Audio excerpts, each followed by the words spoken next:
guys, how are you getting on? My name is Aaron Kelly. You're watching another episode of the Premier League Verdict. Now, I'm going to start off this week's episode by talking about the games that happened in midweek, because there were some pretty big games happened during the week, and games that may have a serious effect on the race for top 4 and the race for the Premier League title. So let's jump into it. So the first game we're going to be talking about today, lads, is Wolves' win over Arsenal in midweek. They won the game by 3-1. Goals on the night scored by Ruben Neves, Matt Doherty and Diogo Jota. Socrates did pull one back in the second half, but Arsenal lost again away from home. Obviously the week before, or the weekend before, they had lost to Crystal Palace in what was a massive game for them as well. Fair play to Wolves, incredible performance. What a team Nuno Espirito Santo has established in that Wolves team. I mean, some great players, you have to say.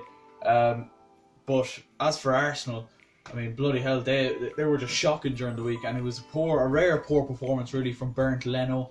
But we're going to move on to their game from today. They lost 3-0 away to Leicester City, and considering other results that happened, they're still very much on for top 4, but yeah, they're making it harder and harder for themselves. Arsenal, they've been really poor over the last couple of weeks, not only away from home but at the Emirates as well. Obviously they lost 3-1 to Crystal Palace. To be honest, with the top 4 race, it's kind of mad because it seems like nobody wants it, which is just baffling to me, because Chelsea went on Monday night to draw with Burnley. So like, Arsenal knew that had happened already, so wow, we have a great chance to really make some ground on Chelsea here. But no, they got absolutely stuffed by Wolves, you have to say. And what was one of Leno and Arsenal's poorer nights. But 3-0 today, 2 from Jamie Vardy, 1 from Youri Tielemans, and to be honest, this was just a whitewash. It was an absolute whitewash. Leicester had more possession, more shots, more everything. Alex Iwobi did miss one really good chance, but the game had its turning point when Ainsley Maitland-Niles was sent off.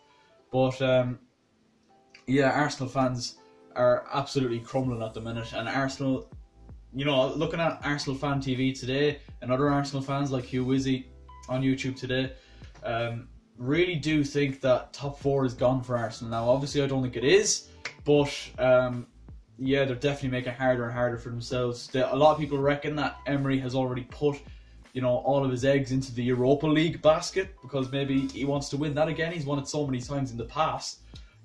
He's a bit of a specialist in that area. But yeah, Arsenal are looking very poor at the minute. And we're going to move on to the next game, which was the Manchester derby during the week. And what a massive game this was going into it. United, first half, out of the blocks, were absolutely brilliant, putting City under severe pressure. But they went in at half-time, came out for the second half, looked like a different team. Both teams looked completely different. City were sloppy, giving the ball away in the first half. The likes of David Silva, Bernardo Silva, Ilkay Gundogan, not really, supplying the kind of passes you'd expect them to. But yeah, City went on to win the game. Bernardo Silva with the first, and David De Gea with another goalkeeper mishap to let Leroy Sané score. City second, and at that stage Liverpool fans were kind of thinking to themselves, right, that's kind of the title gone now, because City have a few easy enough games that they should win left in the league. But moving on to today's game then, City beat Burnley away by a goal 2-0. It was a goal line technology goal from Sergio Aguero, which grasped the point for 3 points for Man City. But before that, City were actually second going into today's game, because Liverpool won 5-0 to Huddersfield. I mean, who saw this coming? I mean, Huddersfield, I've said it already, they've given up. They're relegated for about 2 months now at least.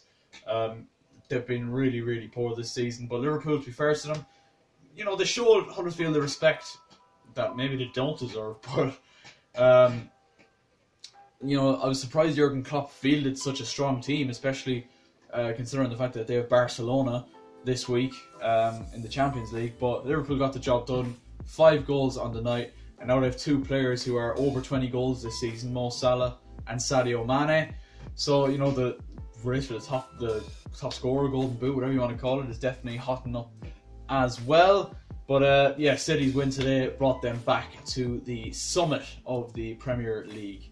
Tottenham were beaten at the Tottenham Hotspur Stadium by West Ham, the first away side to come and win at Spurs' new stadium. Mikel Antonio got the only goal of the game. Brilliant link-up play between himself and Marko Arnautovic. Really did open up the door. It really doesn't look like any of the top 4 teams want to win. I know I've said it already in this video, but I'll say it again.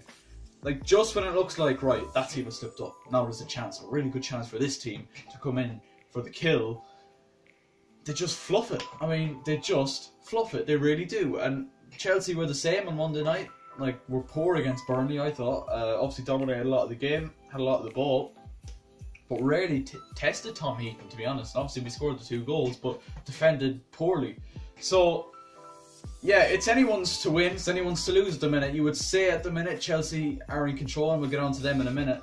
But, like, to be honest, I'm looking at it and I'm like, why not just give 4th spot to fucking Watford or Wolves or, you know, Leicester or someone like that? Because they look like they want it more than any of Man United, Chelsea, Arsenal, or even Spurs at times. But I think Spurs are good and safe at this point, particularly after their win against Brighton in the week. But we're going to get on to Chelsea now. Chelsea have just drawn 1-1 with Manchester United at Old Trafford, and when the team sheet came out, I was looking at Chelsea's team and I was thinking to myself, wow, this is really bad, isn't it? This is very bad. Mainly because Marcos Alonso was back at left back, having been dropped for a couple of games the last couple of weeks. Sarri's decided it's a good idea to now bring him back into the team. Also, Mateo Kovacic was playing as well, alongside Jorginho and Kante in midfield. Yeah, Willian was in on the right. It was either going to be him or Pedro, realistically. Hudson-Odoi is out for not only the rest of this season, but possibly a lot of next season after rupturing his Achilles against Burnley on Monday night. So Willian started on the right. Not really too many complaints there. And Higuain, oh my god, Higuain started up front, lads. And the man was born offside. Man United took a very early lead. They were very quick out of the blocks, to be fair, Solskjaer's team, and it was Juan Mata who got the goal, but it was just comical defending by Chelsea. There was a ball over the top from, I think it was Matic, and Shaw is just let run. Rudiger doesn't follow him. Azpilicueta, there's too much space between the centre-back and full-back. Shaw pulls it across. Mata's peeled off away from David Luiz and slots it home with his right foot to give United the lead. And to be honest, United controlled the first half in general. And I did predict before this game that United were going to win and control the game, and I actually thought United would beat Chelsea 3-1 despite how poor United have been recently. Obviously, the loss to City was a bad one. As far as they were concerned, their performance wasn't great that night. Obviously, they got thrashed by Barcelona recently as well. There was the 4-0 to Everton last weekend. So, going into this game, like, United aren't going well. Chelsea aren't going well either.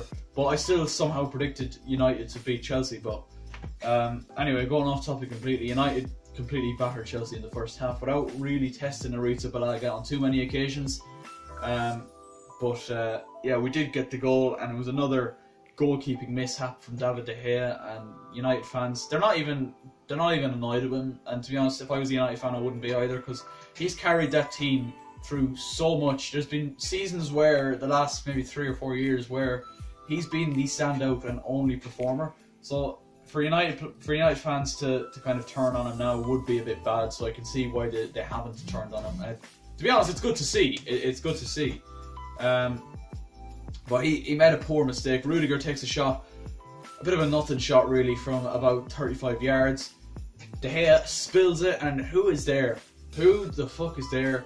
The left back himself, Marcos Alonso, with a very tidy finish into the far corner to draw Chelsea level. Very undeserved. I thought Chelsea were poor in the first half. Very bad defending, in 6s and 7s at times. Really just poor for the goal that was given. And we were getting exposed so many times down the flanks with Azpilicueta and Alonso. Lukaku absolutely just sent Azpilicueta back to fucking Spain with a shoulder, and to be honest, ruined 2 careers at once as Azpilicueta destroyed the cameraman. I genuinely thought both of them were dead in the incident, but second half we were actually more threatening, to be fair. I thought Hazard was poor, in fairness. I didn't think he caused United too many problems. Kovacic was positive at times. He was picking up the ball and actually progressing. I still think Jorginho was far too weak. But defensively, it was a big improvement in Chelsea in the second half, which is good to see. Arrizabalaga Balaga wasn't tested near as much in the second half as he was in the first, but there was a defining moment in added time. Pedro came off the bench after Willian was fouled by Marcus Rojo. I don't know how that's not a red card, but we're not going to go into the politics of it. But Pedro came on and he made an exceptional goal line clearance to deny Marcus Rojo later on. And then we actually had a big chance to win it. Gonzalo Higuain had a massive chance. Ball played through from I think it might have been Pedro or Azpilicueta. For once, he was fucking onside. Tries to lift it over De Gea, who makes an unconvincing save, but an important save in the context. Not the most encouraging of performances, but at least the gap is still at 3 points. We've 2 very big games left to play in the season. Watford and Leicester. Not easy games. I literally just mentioned them a few minutes ago as 2 teams who could easily be challenging for Champions League the way they've been playing this season. My only hope is Watford will still hopefully be prepping for the FA Cup final against Manchester City. There'll still be a few weeks until that as well, but yeah, there are going to be 2 tough games and games we have to win, because you would imagine, logic would tell you, as soon as Chelsea slip up, Arsenal or United should be there to capitalise, but with the season that's been in it, and the amount of times teams have fucked up when they've been in a good position and not capitalised upon other teams fucking up, you just never know. But it's gonna go down to the wire. It's gonna go down to the wire. United are still thereabouts. Arsenal still thereabouts. Tottenham should be safe at this stage. The race for the title, City are still a point clear with a couple of games left to play as well. But yeah, it's certainly getting exciting. You can feel the season coming to an end. Champions League semi-finals are this week as well, so I may make verdicts on them depending on if you guys want it or not. So yeah, boys, that is where I'm going to leave things today. Leave a like on this video if you did enjoy. Subscribe down below. Click the bell button so you're notified when I do upload. And yeah, I'll catch you guys in a bit. Take care and good luck. Pull up in the gold, I'm leading. But them other man need feeding. I don't wanna go Bombay. Them I don't know what I do when I go from Beeling. Leading the pack in black and I'm on with the bat. Snapping with a phone and die. Boss up a man with a duster. Put him in the drip and sip blockbuster. Win, that's the only ammo. Ring, I reply with NO. Call me Leno, had it hot, switch.